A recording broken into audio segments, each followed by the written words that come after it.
So this morning I had a little conversation with a coaching client, and she is struggling, probably listening to this too, with convincing a practice owner about the service. Now, when you are in my coaching, I talk a lot about positioning, and I talk a lot about how you can ensure that you look like the expert to a doctor.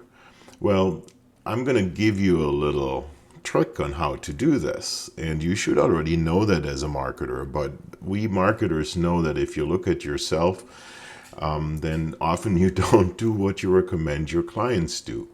So here is one thing that you can do.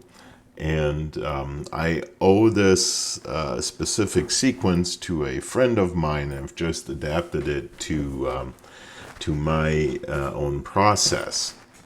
So let me show you what you do. You have a doctor that you talk to, and in my case, it's plastic surgeons.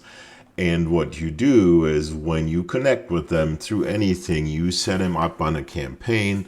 And in that campaign, you do the following. You first, of course, don't want it to look like you're automating this entire process. And so let me show this to you right here. I send a text message immediately after connection, and this is actually happening. This connection here is happening on LinkedIn at this time. But what you also see is I only send it Monday, Tuesday, Wednesday, Thursday, Friday, and Saturday between my working hours. So it doesn't look like I'm just doing some automation trick on a doctor.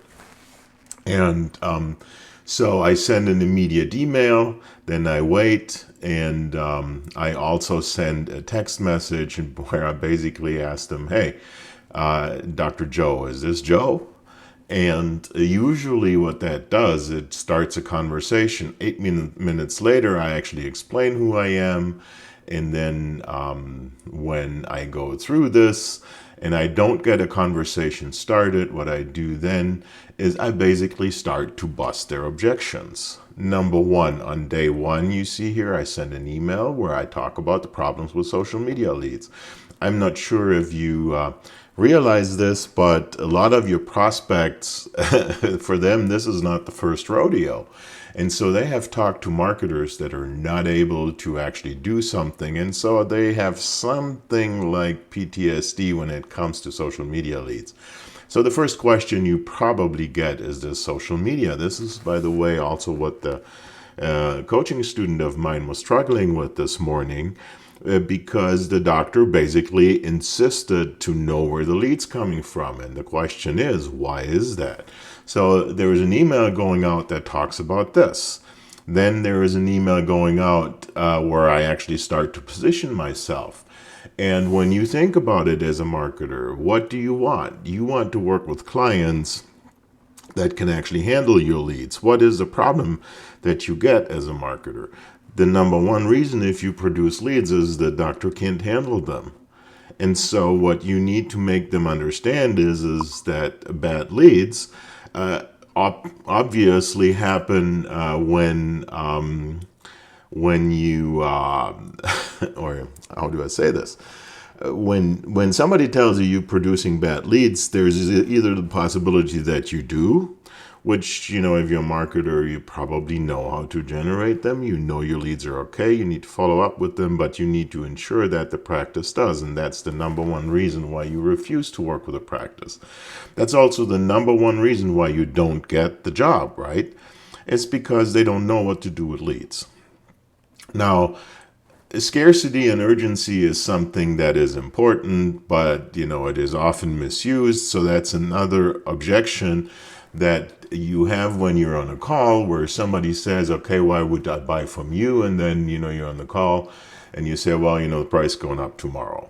So that is something that I don't do, because if you have a solution that actually solves a problem, you don't need to increase urgency. And this is something that when you do medical marketing, you should realize that a problem solving solution is for the doctor something that the doctor gets the patients that they want and not waste their time fiddling around with patients that don't help them. So, and this is the same thing with the doctor service.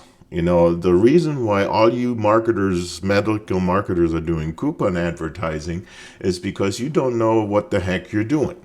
Coupon advertising works for 10% of the patients in the market, and usually 3% of those come to your client. And so what you do is basically you send somebody 100 leads and 3 convert, and you send them to somebody for a small or low value procedure. And so they are basically spinning their wheels. And this is what this email actually busts, is how to get past that. And then, of course, you know, you also want them to get on a call, and so you're circling back to them. And you can see here, this is actually a text message that goes out with that email again. And Compliantly is capable of doing this. And you see here, for a couple of days, I'm actually sending an email, and I'm sending text messages.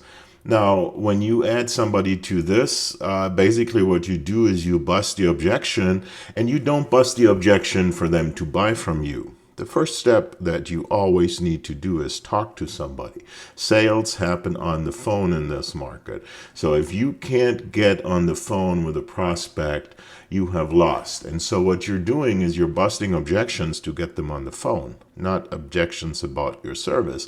That's what you have to do in the sales call. So that's why I call this the 5-day sprint for surgeons. Now, if you've bought Compliantly, as I said, you can have this. If you haven't bought Compliantly, go buy it. Now, Compliantly you can work with for your own for your own prospects, or work with for your own prospects if you're starting to acquire that. What you can also do, and this is a test account, is have your clients in here, and then you have customer acquisition campaigns for your clients. And as I've said before, no patients were harmed in this process, so these are demo accounts. But in order to show you what I do there, I have, for example, here I have these same types of nurture sequences for breast augmentation, then of course consultation reminders. I have this for face procedures, for liposuction. And this is something that if you are in our coaching program, that you will have access to. It actually will make it a lot easier for you to actually fulfill.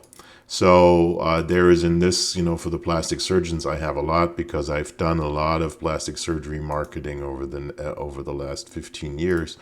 And when you look at my funnels here, I have a tummy tuck funnel that has 25 steps for nurturing. I have a face funnel with 30 steps. I have a breast aug funnel with 25 steps. And, of course, all these things, they're available in this snapshot. And, we've done the same thing for cosmetic dentistry. There is not as much content in here yet, but it will happen. So this is my rant for this morning, going by Compliantly, and I will show you how you can land clients and bust their objections to get on a phone call.